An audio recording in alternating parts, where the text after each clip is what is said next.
प्रश्न आहे, नॉट्स हे परिमाण डॉट डॉट डॉट वेग किलोमीटरमध्ये मोजण्यासाठी वापरले जाते.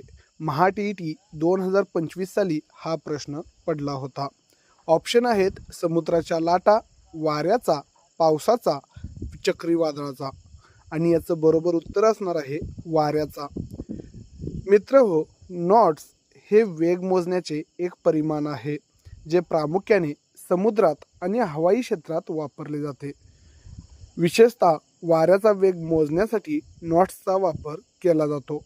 एक knot is equal to 1.852 kilometre म्हणजेच 1.852 किलोमीटर प्रति तास अशा वेगाने एक नॉट मोजला जातो. म्हणून हवामान विभाग वाऱ्याचा वेग नॉट्समध्ये सांगतो. त्यामुळे योग्य उत्तर आहे वाऱ्याचा ऑप्शन 2.